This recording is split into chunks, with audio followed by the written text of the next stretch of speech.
All right. Hello, everyone. This is Jara Metter, Director of Challenge.gov and the host for the Federal Crowdsourcing and Webinar Series. Thank you so much for joining us today here on October 29th, this Thursday. We are so pleased to welcome the 10X team from GSA. Today, they're going to be talking about how the 10X program funds and supports and develops ideas across federal government. They'll be describing the process that they use for innovation sourcing within government, which is, from our perspective and opinion, a really incredible form of crowdsourcing that's been highly successful throughout the time that they've been in action in government. And so today we'll be hearing from Will Cahoe, who's a project coordinator from the 10X team. He'll be presenting an overview of their program. We also are joined by the director of 10X, Nico Papaville, and then some other members, Sarah Crane and Dan from the team. We want to remind you that we are recording this episode and that we really encourage you, as you have questions, to please drop them in the chat window. We're going to hold off on answering those questions until Will is finished presenting his talk, but then we will get around to them. We may answer some from time to time as we can in the chat window. So please use the chat to introduce yourself and pose any questions that you have along the way. In addition to recording this, we're gonna pop a link into chat that allows you to understand how you can access live captioning for this event. And also there'll be a link to TTS's code of conduct for the rules of the road for attendees. And also this event, the recording will be available on Digitalgov at the conclusion of this event, and we'll send instructions for how you can access that recording. Again, it's really a pleasure to round out the final episode of the Federal Crowdsourcing Webinar Series, episode 15, with a team that we really know and respect within the GSA family. And so with that, I'm going to turn it over to you, Will, for your presentation. Wonderful. Thank you so much, Jara. It's quite an honor to be here at the Federal Crowdsourcing Webinar Series. I didn't realize we were the last episode, so maybe we'll be the grand finale. But thanks to Jara and the Digitalgov team for inviting us. They always do a wonderful job of rounding up a great group of folks to come learn about our program that we love evangelizing. So thank you so much. So we're going to go ahead and start talking about the way that 10X uses crowdsourcing to transform technology. So as Jara mentioned, I'm Will Cahoe. I also lead some of our outreach efforts, and I'm based in Washington, D.C., where it is pouring down raining right now. And then Dan, Sarah, and Nico, our other team members, are on the call, and they will be around for the Q&A session, but I'll be leading the main discussion today. All right, next slide. All right, so a question that we often get asked is kind of where does 10X sit within the federal government? So we are in the General Services Administration. Underneath that, we are in the Federal Acquisition Service, within the Technology Transformation Service, and finally under the Office of Solutions, where you will find 10X. And if you're like me, you can think of the federal bureaucracy as a tiramisu made of layers and layers of deliciousness. So maybe by the end of the presentation, you all can decide if we are the base layer of ladyfingers or if we're just the espresso powder on top. So let's talk about the program. Next slide, please. Cool, so here's the quick and dirty. Here's what you need to know. 10X is an incremental investment program. We are modeled after private sector venture capital best practices, and we crowdsource technology ideas from federal employees, and we turn them into good for government products and services. And of course, our overall goal is to improve the public's experience with the federal government. We're going to get into our crowdsourcing approach in a little while, but I kind of want to go over some program basics. Next slide, please. Cool, so why are federal employees our target of our crowdsourcing for ideas? It's pretty simple. We think that federal employees are on the front lines of public service, which gives them a really incredible view into the way that the government works. And we think that that really empowers them to have really great suggestions, can improve how it uses technology. So that's where we go looking for ideas. Next slide, please. All right, our investment fund. So we operate under a fund that is appropriated by Congress called the Digital Services Fund. And this is a really great, unique, small pot of funding that is specifically designated for new good for government products and services. So what does that mean? Next slide, please. So really what that means is the products and services that we deliver need to fit under one or both of these two criteria. They have to be reusable tools that multiple agencies can leverage, or we have to demonstrate that the things that we're building and delivering impact a large portion of the general public. So an example of something that we cannot fund would be a very specific cloud migration for one agency. Instead, we need to do things that are, for example, we can solve one problem for one agency, but only if that solution can be sort of extrapolated and scaled across the government. Next slide, please. All right, so I know one of the main topics of this is our incremental investment approach. We think of it as an agile investment approach, but what we really mean is incremental. And so let's get into really what that means. So as I'm sure a lot of the folks on the call are aware, the way that the government traditionally approaches IT modernization and transforming technology and improving the way that we do this is through these very sort of front-loaded heavy procurements, which means we're going to earmark millions and millions of dollars for this piece of software or for this revitalization of some kind of system. And the money is obligated upfront, and sometimes it can take months or years for the agency to gather these development technical requirements. And then once the contract is awarded, if the needs of the users change throughout whatever it is that we're building or buying, it can be really difficult to sort of pivot because the requirements were gathered upfront, and it's hard to sort of add extra features and to pivot when really needed. So the 10X model is, let's try something different. We think there might be an alternative approach, and that's really been the purpose of our program, is to sort of test out another method to kind of see what the results are. And I think the results are pretty promising. And so this is kind of how it works. So we choose an idea from a federal employee, and if we're going to fund it, we put it into phase 1 here. And what phase 1 does is it's really just an investigation, a 2-week sort of user research investigation. And we hire folks to explore this idea, this problem space that someone has submitted to us. And the purpose of phase 1 is really just to answer this question: is this a bad idea?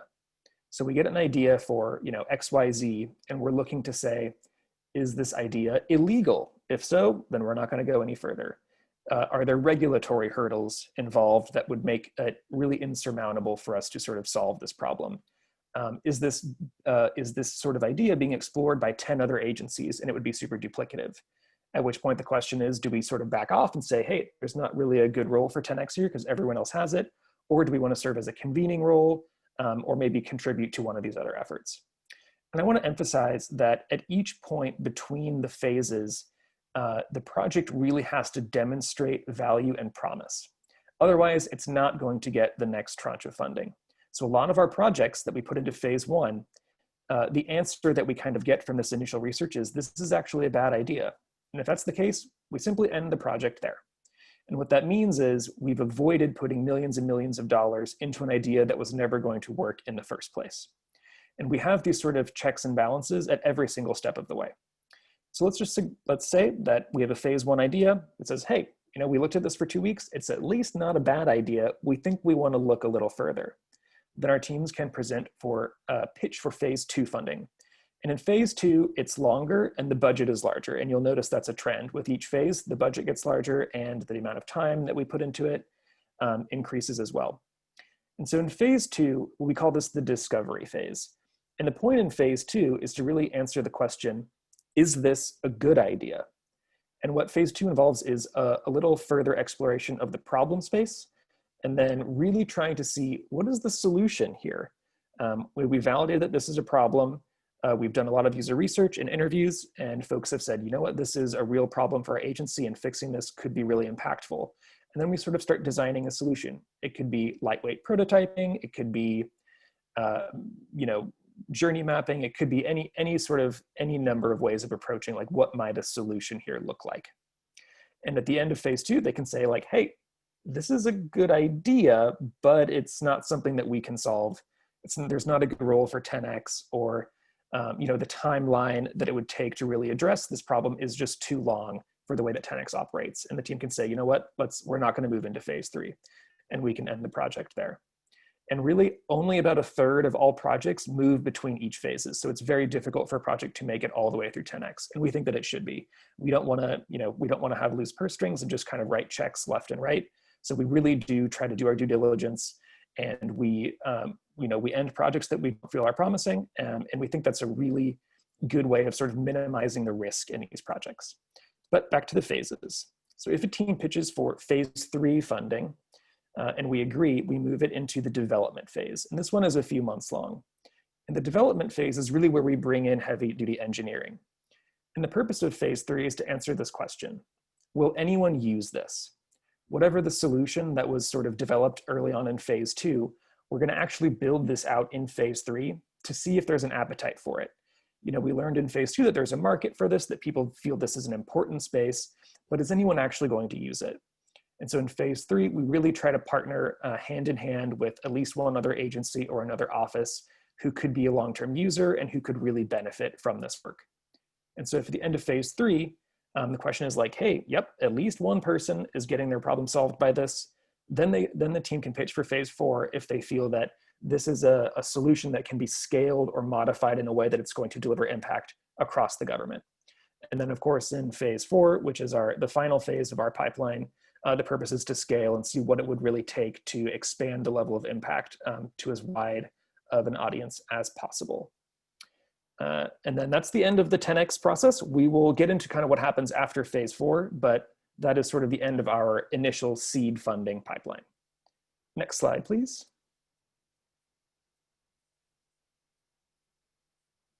Hold up. How are ideas evaluated? Sorry, just catching up here. So this is a great question that we get asked a lot. I mean, I realize I asked it myself in my own slide deck, but this is a common question. So first of all, we get all of our ideas through our website, which we'll post a link to here in the chat. There's a form on the website, and it's very easy to submit an idea, and we'll talk a little bit more about how to do that later on. So we submit ideas, we accept ideas on a rolling basis, and then twice a year, our team comes together to evaluate the ideas. And here's what that evaluation process looks like. So first things first, all the ideas that we look at are anonymous. We want to remove all bias. We don't want to know what agency it came from. We don't want to know who it came from. We really just want an apples to apples comparison. We want a fair comparison between all the ideas we receive. So they are anonymized, and then we're categorized into various problem spaces. It could be AI, it could be data and analytics. It could align with one of our own 10X themes that we've developed, which I'll touch on after a little while. And then the next phase is we score along criteria. And the first one is clarity. And what this really means is, if I'm reading the idea that you submitted, do I really understand what the problem is? And this can actually be quite difficult because all of the submissions that we receive must be under 1,000 characters. So you really only have 2 or 3 sentences to summarize your idea. And if there's not like a clear problem or a clear opportunity expressed, then we're not going to be likely to move it further. Second criteria is alignment. And what this really means is, does investigating this problem align with priorities, be they 10X priorities, they could be our division, TTS's priorities, they could be GSA priorities, or they could go all the way up to say, this aligns with the CAP goal, or this is an idea that is called out for exploring and solving in the president's management agenda. So really just trying to see, like, is this in line with something that the government at any level is really trying to do? And the third criteria is impact. And it's important to note that we never assume that we know where a project's going to go. Things change, things shut down. The promising projects often, end early, and sometimes a project that we're like, hey, let's just take a chance on this one. They end up going all the way and delivering huge impact. But what we really just try to do is ask ourselves as a gut check, is this something that could be really impactful? If this project was as successful as it could be, what's the impact that it might have? And the last bit of criteria is simply feasibility. And this is another just kind of gut check type of criteria. And let me give you an example. If someone gives us an idea and they say, we think that you should build a brand new case management system for the all social safety net programs. That's very clear. I understand the idea. That's aligned with what the government wants to do. That could be hugely impactful. But is 10X's small amount of seed funding going to build a brand new case management system for the entire government? it's not. We can't do that. So that's a project that, while impactful, isn't really going to be feasible for our model. And the next step in the process is we bring in subject matter experts to review all the ideas in their respective field. And this goes back to the first step where they're all categorized. So we have AI experts looking at AI project ideas. We have data analysts and data scientists look at the ideas suggested for improving the way that the government uses data, and et cetera, because we want to bring in voices and opinions outside of our own little core team to give us feedback on some of these ideas. And the last step, of course, is to sort of run the ideas up the chain to make sure that everyone is comfortable moving forward. And if we get the green light, we move forward. Next slide, please. So what have you invested in so far? I'm sure this is a question like, what the heck kind of projects are y'all doing at 10X? So let's take a look here. Next slide, please. So this is just this is a non-comprehensive sort of quick snapshot of some of the projects that have gone through the 10X process or that have gone through previous iterations of 10X. Our investment model is incremental, and so is the way that we structure our program. It's changed a few times over the past years, all coming out of this same fund. And so here are a couple of the names. I think that y'all will probably recognize a few of these that have been supported by 10X over the years. So the first one I'll call out is just login.gov.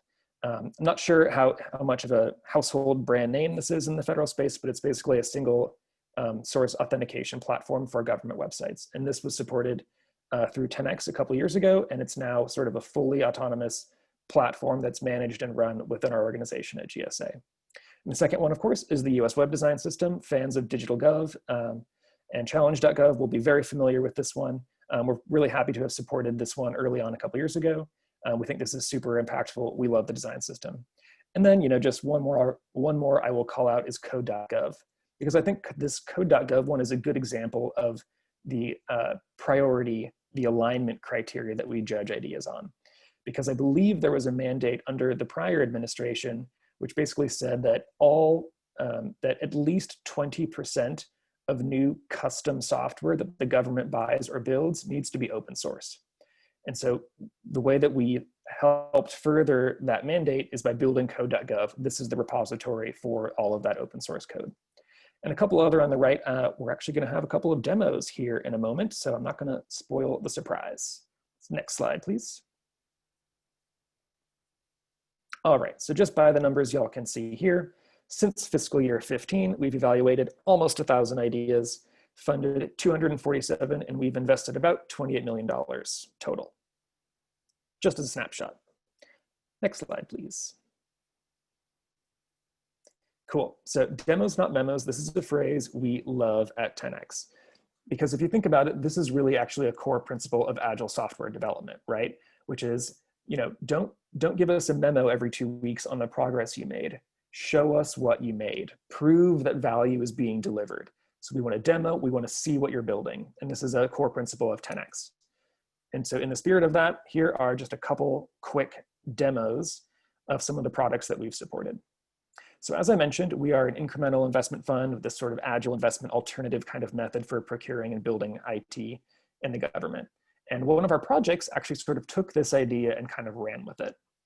And the de-risking guide, which we've also called the Agile Budgeting Handbook Project, what they basically did was they interviewed folks from states across the government, from federal agencies, procurement experts, really kind of everyone to see what are really the main pain points of investing in government IT projects. And with this sort of a modular contracting approach, where instead of instead of purchasing a massive enterprise level system up front, if you're building something custom, what if you kind of do it iteratively and sort of have the checks and balances along the way? And so at the end of phase 2, this team developed a guide on a sort of de-risking custom technology guide that leads folks through the basics of Agile and sort of best methods for designing contracts, as well as sort of questions to ask during the contract evaluation period. And that sort of went viral, actually.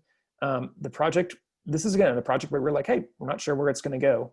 And then it sort of went viral internationally even. This state guide that we have right there on that URL link has been translated into Czech and Portuguese and maybe a couple other languages. So this is a project that really just surprised us and went a really long way. And then in phase 3, which we just finished, our team translated sort of the state guide and moved it over to the federal space. So there's 2 guides available. And I want to emphasize that not all of the products we deliver are like, it's not like a database. They don't necessarily need to be specific kinds of software, but this is a digital offering. This is a real product online. And so this is another kind of output that 10x can deliver. Next slide, please. All right, so let's talk about Spotlight. This is maybe a more sort of traditional kind of 10x product output.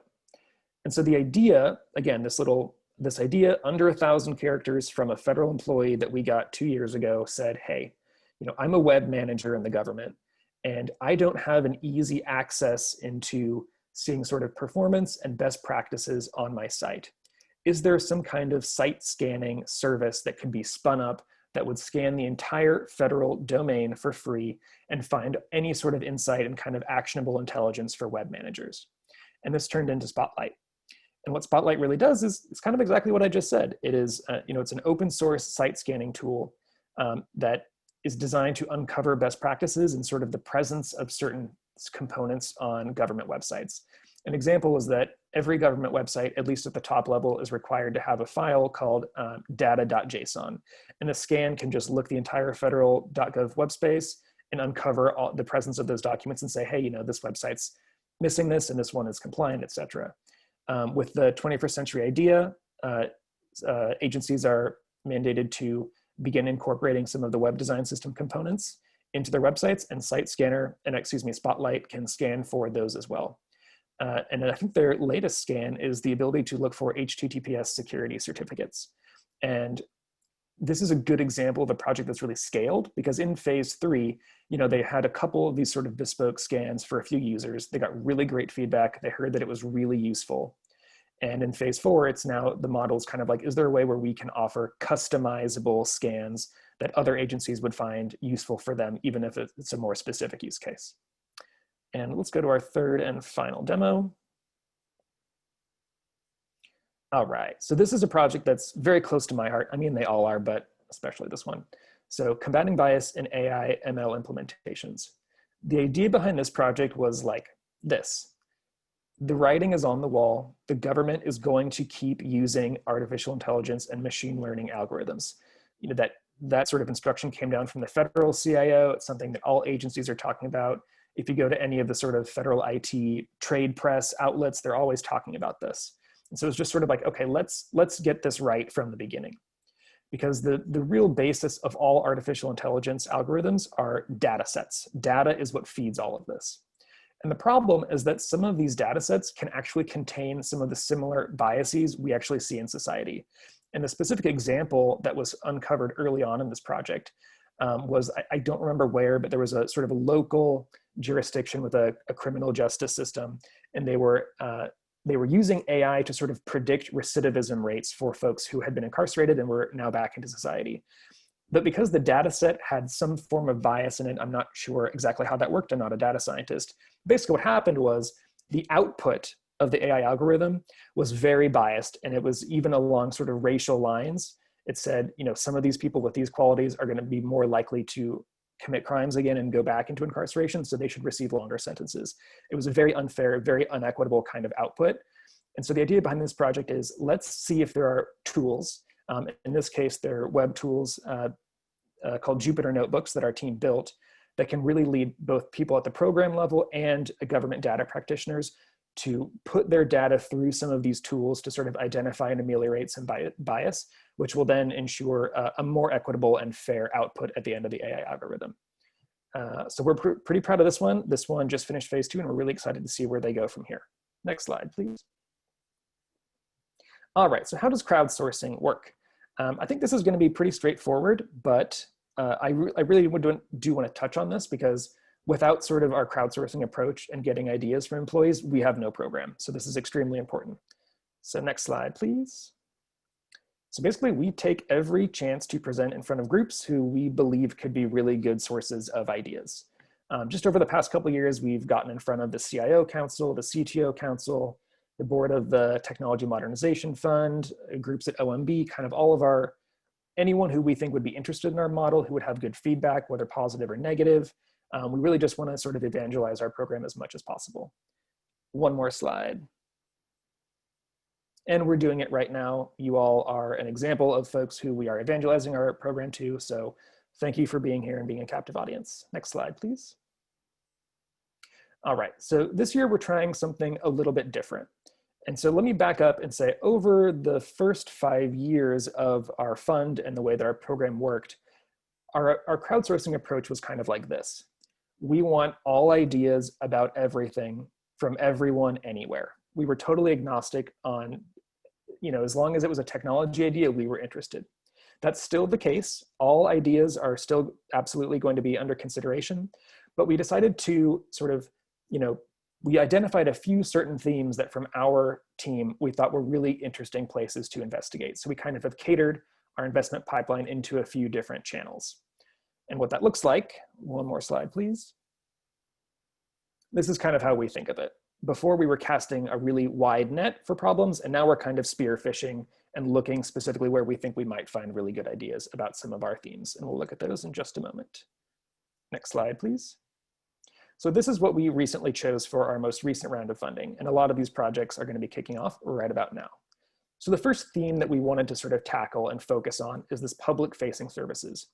And all this means is that we're interested in solving problems and building tools where the end user is a member of the public. A lot of our projects are sort of designed to solve problems for other federal agencies. But we thought, no, let's see what can we focus on that's actually going to be used by and directly benefit a member of the public. The second new theme is disaster management services. This is of course timely, and the idea here is, can we get agencies better prepared? Can we get agencies better able to respond and recover from any kind of disaster, be it a hurricane or COVID-19? From that sort of technical angle, how can we help there? And the third and final area of our new focus area is diversity, inclusion, and accessibility. Again, this feels very timely, everything that's going on in our society. We want to see, are there opportunities to make government services more inclusive, make them more accessible, et cetera. Let's find, underrepresented groups who may not have access to government services because they're in a rural area and don't have internet, or, all kinds of things. We just thought this was a really valuable space to explore. Next slide, please. So I know that in sort of the promo for this event, we were going to talk about some of the advantages and challenges. And as proud we are of our model and as much as we believe in it, it's not perfect, absolutely not. And I don't even know if we would suggest that the entire government IT procurement model should just stop and adopt the 10X model. That's really not what we're saying. And we're going to be honest about some of the pros and some of the cons for our program. And we're going to highlight 2 right here. Next slide, please. So I would say that our biggest advantage as our program is the incredible flexibility we enjoy when it comes to investigating problem spaces. As I just said, we basically just chose 3 themes and everyone was like, all right, that's cool. Do what you want, which is amazing. And the real benefit of this flexibility is that we can look in sort of small corners of the government where there's a problem, but maybe they're sort of small enough that there's never really going to be dedicated funding to solving that. And maybe 10 agencies have these same sort of small problems. And while none of those agencies were going to invest in those on their own, 10X can say, hey, you all are having sort of a similar problem. Is there a solution we can design that's going to impact positively everyone? And we have projects from artificial intelligence to data to procurement. We really have this incredible flexibility in the way that we choose to invest. And I credit our agency, GSA, with really allowing us to do this, because I think GSA is really considered a trusted broker across the federal space. We help other agencies solve problems. GSA helps other agencies procure IT. We kind of have that cross-government perspective, and 10X has adopted that. Next slide, please. And I would say that our biggest challenge is in finding resources to sustain projects after they leave our pipeline, particularly at other agencies. And so what I really want to emphasize here is that 10X is not a long-term software maintenance and ownership shop. We do not want to get into the business of owning and maintaining our own products. We only want to provide seed funding, and at the end of our pipeline, we want them to sort of boost off on their own and have a home in another agency or somewhere else within GSA and get funding from somewhere else. And this is really difficult because, as you all I'm sure are aware, the sort of government budgeting cycle can typically take, it's 2 years forecasted in advance. And that timeline really does not mesh well with the 10x phased approach. We do not cater our projects to say, okay, you're going to take 2 years to match up directly with the budgeting cycle. And so it can be difficult to sort of get our products latched on to other sources of funding, even if an agency says, this is amazing, we love it, we want to own it. They say, we can't hire the folks to own this, or we don't have the money to own this right now. Which is actually, in a way, this is a challenge, but it's also, it forces us to be kind of creative and scrappy with the way that we continuously, the way that we empower our products to sort of survive afterwards. So I'll just give a quick example. One is we can do this sort of idea of shared ownership. And so a couple of years ago, we funded a project that basically took this sort of obscure law that a lot of folks were sort of confused about, and that agencies were often afraid of sort of running afoul and being out of compliance with it. And our project basically took like 30 years of sort of very dense legal language, turned it into plain language, turned it into really useful guidance for folks who are trying to navigate this. But our agency partner, OMB, again, they kind of fell into this trap of, we can't quite own this and support this long-term. So it was shared ownership. So the model that we currently have is the partner agency is in charge of all of the content that goes on the website. The GSA hosts the infrastructure. So our partner agency write in the content, but we're the ones who are clicking, the green button on the GitHub repo. And there's a couple other ways too. I'm happy to talk about that eventually, but it's kind of a fun challenge to sort of get creative to make sure that our projects can last longer than they are in our pipeline. All right, next slide, please. Okay, so I'm sure that y'all are now convinced that you are going to submit an idea to 10x, and you're absolutely right, you definitely should. And so here's just a sort of really lightweight coaching on what makes a good pitch. All right, so qualities of a winning pitch. And some of these we touched on a little earlier. You need a compelling problem statement. You need to demonstrate that that people are hurting, or that agencies are hurting, or that mission delivery is hurting, and that solving this could provide government-wide impact. And make sure that you describe in terms that can easily be retold to a variety of audiences. And the way that I think about this is basically like, don't write a bunch of technical jargon in your pitch, because I don't understand what that means. So really kind of communicate in plain language, really just sort of get the bare bones of the problem into your idea. And link to larger initiatives. As I said, this will help on the alignment criteria. Say, this is pursuing my agency's goal, this is pursuing a CAP goal, et cetera, et cetera. You do not need links to previous research. If there's a URL in your idea, we're not going to click on it, because that feels a little unfair that some ideas say, hey, here's all this context, go check it out, and others really stick to the 1,000 characters. So we can't have links. And another useful thing is to add a hypothesis into your pitch. So we say, this is a huge problem. What if we did this? We think this might be a solution. And that really gets our gears turning into, okay, what could the impact be? Is this impactful? Is this feasible? So those are a few pointers, and we're going to walk through an activity to sort of help y'all concretely write this. And I know it sort of sounds daunting, but 1,000 characters is really just a couple sentences. And we really tried to make pitching ideas to 10x as easy as possible. So here's our activity. It's called 10x Mad Libs. And this is a template for how you're going to write your idea and submit it. Simply, we have observed, and then insert either the problem or an opportunity. We believe that if we do this, your hypothesis, that it will result in what kind of benefit for this group of people. Time savings for procurement officers, or moving from low value to high value work, which is a capital initiative for, I don't know, program level folks in benefits agencies or something like that. So we hope this is pretty lightweight and pretty understandable. This is going to be the last slide that we have. We're really happy to take questions.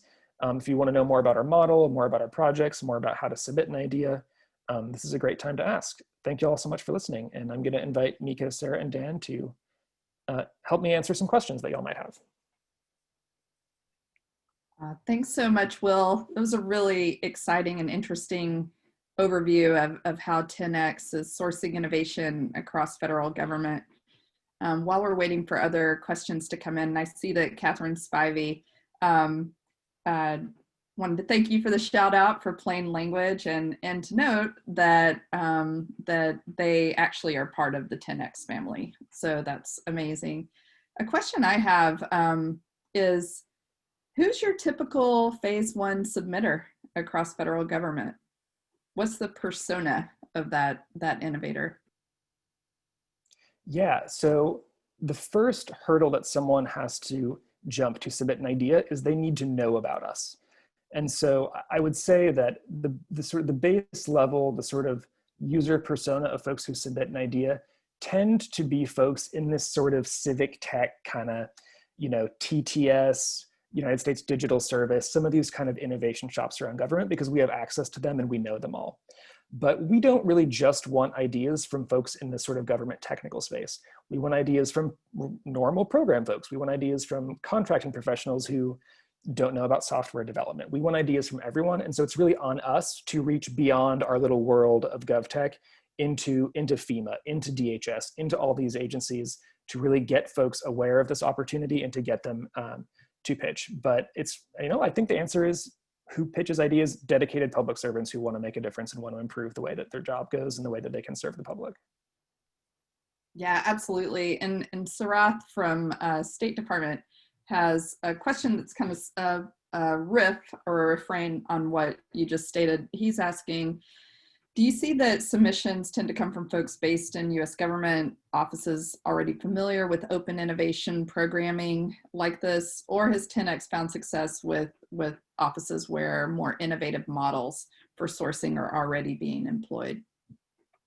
So yes, I think that we do cater more towards the folks who are aware of these sort of innovation spaces. And that's one of the reasons why we chose these catered themes, is because we really wanted to sort of target folks who would never have heard of us and who are experts in these problem spaces. So for example, the disaster management sort of theme that we're into, immediately we're all going to think of FEMA. And so we went to FEMA and we talked to folks both in their technical house and just normal program level folks to say, hey, this is an opportunity.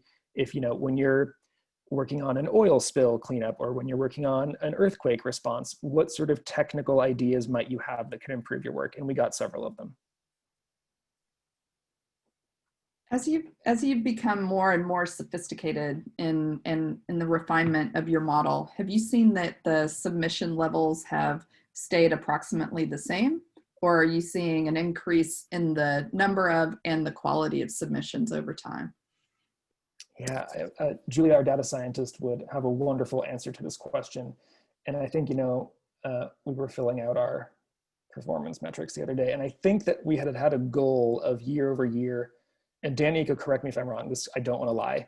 I think we had a goal of increasing our submissions by 30%, and I think we hit 200%. That might be inaccurate, but I think that the answer to your question is yes, we've seen a significant increase in proposals. One thing I'll just note there is, this past year was the most ideas that 10X has ever received. And 10X will typically do 2 different rounds of investment over the course of the year. So there's usually one in the winter-ish timeframe and another one in the summer-ish timeframe. And for the winter this past year, it was a much more open-ended ask of just any problem that you see about the way that government serves the public that could potentially be addressed by technology, right? And as Will mentioned earlier, this round for the summer was a bit more narrowly focused, where there were the 3 different themes that were kind of put out there, where folks were encouraged to submit ideas within the realm of disaster management or direct public services or diversity, inclusion, and accessibility. And we found that we got fewer submissions during that second round than we did in the winter time. But I think, Will, Nico, you and the rest of the evaluation panel just felt like it was a bit of an easier task to evaluate, because it just generally kind of gave folks a bit of a better sense as to the sorts of things that really felt meaningful and resonant to the 10X program. Would you say that's accurate? Yeah, definitely. And hi, folks. My name is Nico Papatho. I'm the director of 10X. And I just want to say, we've always talked about our deal flow is crowdsourcing. It's the number of ideas that we get. And the more numbers we have to evaluate, the better. And putting a little bit of guardrails around these investment themes, Dan's right, there are a little bit less ideas in this latest round, but the quality skyrocketed. It was harder to score everything because the the valuation score was getting higher. And so it's making our jobs harder because they're starting to get it. They're starting to get this like good for government, build once, use many time tool ideas, and these shared services that we could potentially provide to allow agencies to be able to adopt these open source tools and services. And so we're going to experiment again with themes. We're looking at new problem areas. Will mentioned public facing services and disaster management and diversity, inclusion, accessibility. We're kind of looking like what's next. What do we want to do in Q2? What's timely? What should be our new focus? And so we're going to be talking to different councils and folks like yourselves. We want to hear from you about maybe common themes or pain points that y'all had. And we're trying to survey all of these and hundreds of we've been collecting over the last 5 years and kind of start looking like, what are the themes? Like, is it something data related? Is something AI related? And so these different focus areas are something that we're taking into consideration as well. Great. We have a question from Joanne related to the themes. Joanne asks, so she says, we have a multi-agency idea that fits themes 1 and 3, the public facing and diversity, inclusion and accessibility. Should the idea come from just one agency or can we be co-submitters? We can have co-submitters, and we actually prefer that because, you know, if you say we have a multi-agency idea in mind, but it's only coming from one agency, we're thinking, interesting, are you sure about that? But if you say, you know, this idea was submitted in coordination with, you know, these folks, that's a strong pitch. So true, so true. And Annie Simpson has a statement. She says, the hardest thing is asking questions whose solutions are likely to be broadly useful. She's asking, can you give us more small examples of things that have been incrementally funded across phases? Yes, I can. Well, so all of our projects that have sort of gone through our process have been incrementally funded. So we had a phase 4 project, which is, again, this project got all the way through our pipeline that ended just a couple months ago. And this was called the Data Federation Project. And the idea submitted to us that we said yes to for phase 1 is across the government at all levels, including state and local, there's a lot of data that exchanges hands. And the specific example that we ended up finding was the school lunch program. And the way that this works is schools across the country gather data on how many students are receiving reduced price lunches. They report that data to their school districts.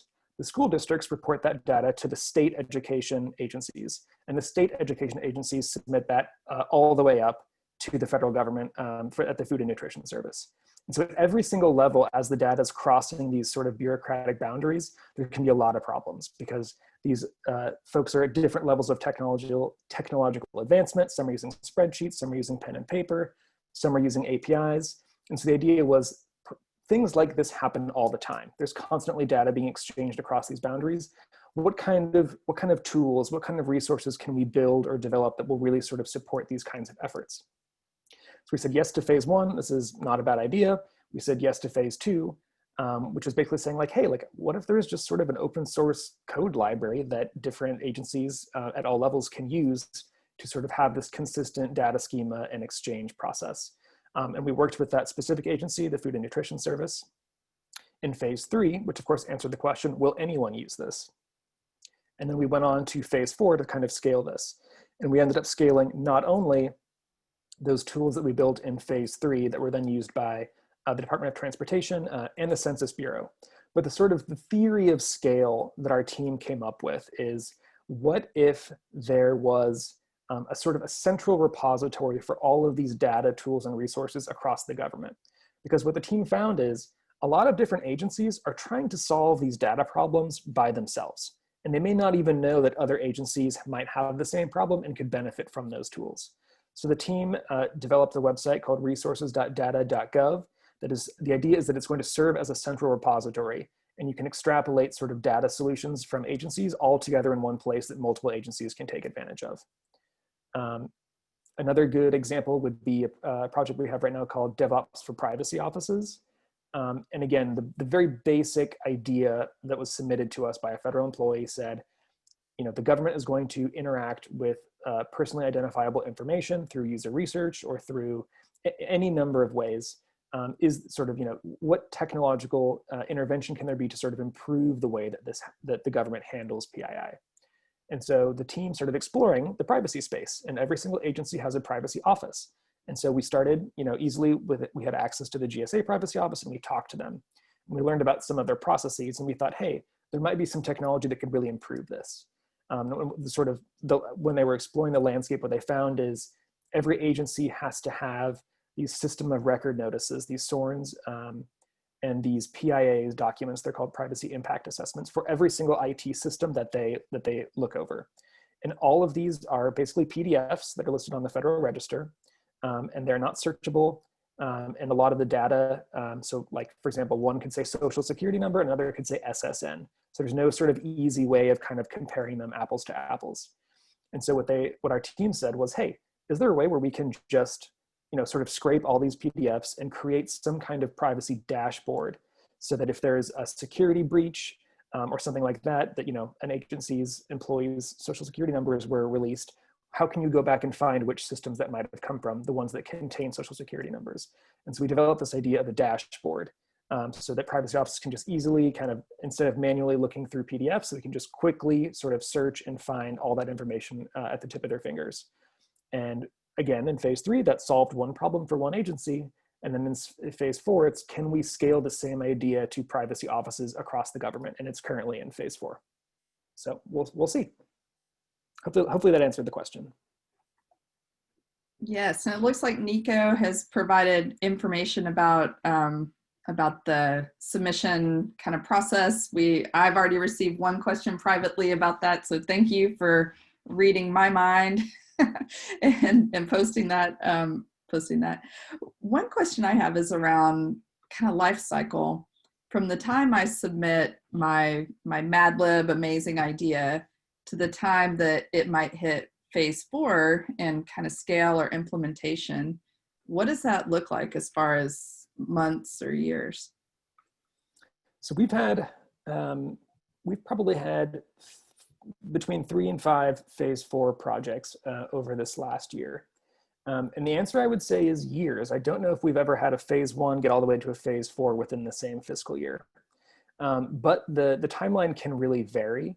And there are a couple factors that sort of dictate how quickly a project moves through the phases. And the first is that between each phase, when we're sort of evaluating to say, what have you delivered? Is this promising? Are you lowering the risk? Should we move on to this next phase? The team that worked on that project might get reassigned to other billable work. And so we really try to avoid this. We don't want to have a team turnover at every single phase. That's just really not good for the success of the product or the service. So sometimes we will pause a project to wait for the team to become available again. Sometimes we'll pause a project because we're working with a partner agency, and the partner agency says, yes, this is awesome. I don't have time. Come back to me in 6 months. And we might be able to do that. It's on sort of a case-by-case basis. And some projects just have a longer life cycle. Some phase 4 teams are only 3 folks, and some are 6 folks, which means that the budget sort of gets burned twice as fast. So I would say it really varies. But I think the most accurate answer to your question of submitted my wonderful Mad Lib to the end of phase 4 is a minimum of a year. Which is still definitely much faster than your typical development process in government for anything from idea to MVP or even prototype. So kudos Totally. to you all and your process for going across TRLs in kind of record time. It's kind of awesome. I do want to quickly piggyback on that response. And so just for folks' awareness, we try to kill these untenable ideas quickly, upfront, early and often in phases 1 and 2. And we want to keep moving these promising ideas to later stage investments, as Will said. One of the things that we tried to keep in mind as we're getting into these later stage investments we're trying to keep in mind who these end stakeholders are, as Will was mentioning. And this allows us to kind of figure out what works and what doesn't work. And with the challenge of how fast we're moving from the moment of ideation to the moment of delivery, it's different than the typical government budget life cycle. And so that number is if projects get to phase 4 and they need to scale. And I think it's important to also know that some projects don't need 4 phases of funding. We've had projects that have delivered value and have launched and graduated from our innovation pipeline after phase 2. And so just because something doesn't get to phase 4 doesn't make it a failure, or it won't be built, or it won't scale. There's a lot of times where us as a 10X team, as we're implementing these milestones and checklists with the project team, depending on what phase they're in, we look at the project and we kind of ask ourselves, like, how much money do we really need to launch this thing? Because in the end, we want to be as efficient and responsible as possible with taxpayer money. And so we need to make sure that we can try to deliver and the value we think is available and is doable with these early stage projects too. So not everything goes to phase 4, as Will was saying, and there's a lot of value that comes out of each project when it leaves beforehand. Sorry, Jerry, I didn't mean to cut you off. Oh, no. It is your show, Nico. Absolutely. And thanks for adding that. What you get out of phase 4 is kind of dependent on the quality of the idea that came in phase 1. And I'm wondering how you all, in your design of this program, determined that it was kind of 1,000 characters or less, or 3 sentences. How were you so audacious as to kind of put that limit on it and then set everybody free to come forward with their ideas? Yeah, so a couple of responses to that. One is, as we saw, we've evaluated almost 1,000 ideas in the past 5 years. And so our day-to-day is really sort of offering support. We offer logistical support to our teams. We do all the back end, we do budgeting. We get our teams staffed. We coach them for pitching for the next phase. And so we just don't have time to read 1,000 25-page proposals. So part of it is just simply like we don't have bandwidth. But there's a couple other sort of cool benefits to keeping it so limited. One is that we think that it's almost like an enabler of folks who can submit an idea on their own. And they say, I don't have time to have my whole office come together and write a giant proposal. Any person can just, in 15 minutes, write a proposal and send it off. And we really just want to empower folks to easily participate in our program. The third reason is, I think it's actually a really positive challenge to force people to condense their ideas into really just kind of the bare bones. Still, even with our under 1,000 character requirement, some ideas are still just kind of all over the place.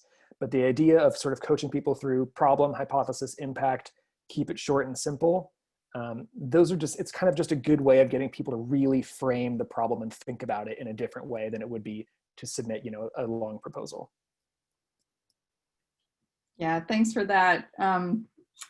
Yes, and there's mention here about the Trello board and as being a really good resource. I also really love your Trello board and the presentation of the projects that have come in. And I hope that some of the folks who are participating in this episode here can kind of take that as inspiration in your own sourcing programs to find ways where you can really surface the ideas that are coming in a way that's, kind of takes care of any proprietary information, but let people know what's coming into your shop and kind of the decisions that you're making about those things as they go down the line. I think over time, that'll help your innovators really understand the culture and the community of that program that they're wanting to join as an innovator.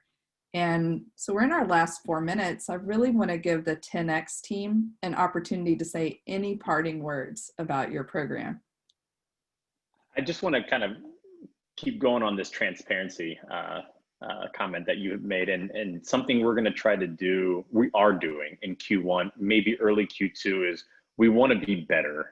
We talk about a lot of, like, if you go to the 10X website now, you can see a showcase of projects and some of the ones that have gone to its later stages and have launched and are delivering some value now. But I think there's more value that we can provide by telling you about what didn't advance and why did it not go to phase 2. And that research that these project teams have done is extremely valuable, because we don't want anyone else to duplicate this research that we've already have. And so we're reimagining the 10X site now to be more informative, and to be more of a center of gravity of information for all of what 10X has to offer. And we are going to try this year to highlight every single investment we've ever made, from phases that we didn't move past phase 1 to something that graduated out of the pipeline, because this is key for us. And we want people to learn and understand from us, because we think something could spin off in some beautiful way just by reading a few notes that we made. But it's a little bit of a sneak peek. We're getting there, but we are reimagining the site now to be more transparent. Awesome. We can't wait to see it.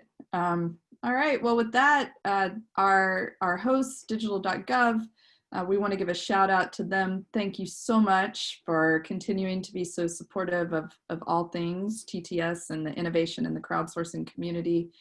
Here are some instructions for how you can access this content in the coming days. Also, please evaluate us. Fill out the evaluation form here. This is how we know. It's kind of our form of feedback that allows us to do retros and understand what we're doing well and what we can do better going forward as we engage with this community. So with that, happy Thursday, everyone. Have a good day, and thanks for attending. Bye, everyone. Thank you all so much.